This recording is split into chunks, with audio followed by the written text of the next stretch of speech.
Good morning all of you.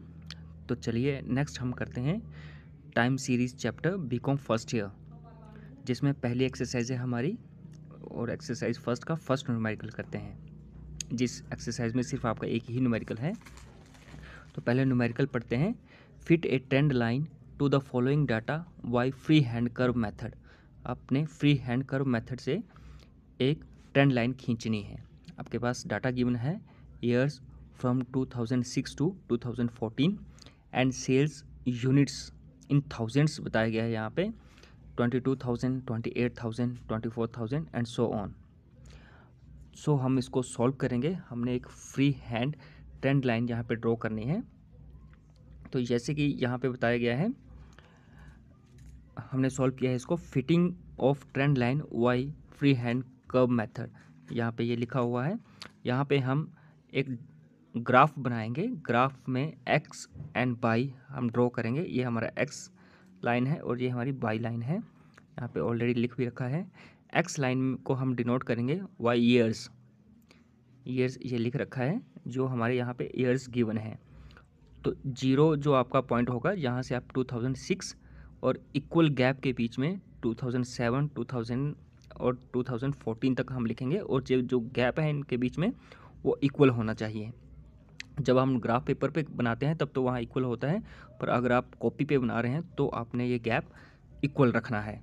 Then जो आपका data given था यहाँ पे सेल्स इन यूनिट्स गिवन थी, वो आपने वाई लाइन के ऊपर लिखनी है। जैसे यहाँ पे लिख रखा है सेल्स इन यूनिट्स और यहाँ पे हमने ईयर्स लिख रखा था। तो आपका 2006 में यहाँ पे अब सेल्स को हमने नंबर्स में दिए हुए हैं वाई सीरीज़ को।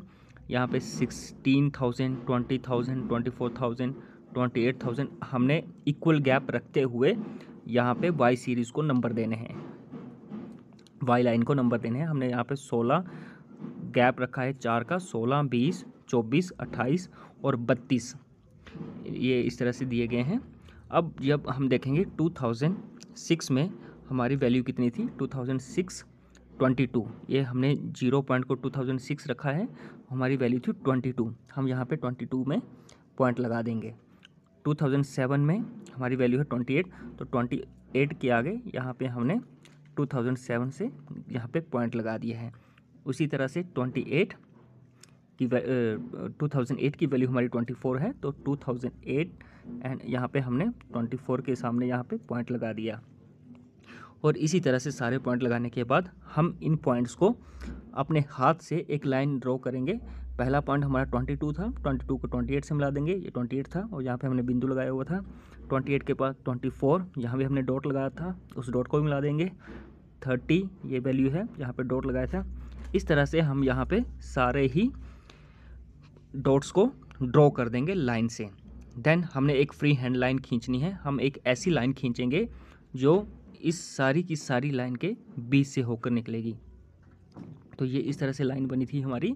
हम एक ये वाली लाइन खींचेंगे जो इस लाइन के बिल्कुल बीच में से होकर गुजरेगी, सभी पॉइंट्स को कट करेगी। उसी को ही हम ट्रेंड लाइन बोलते हैं। तो ये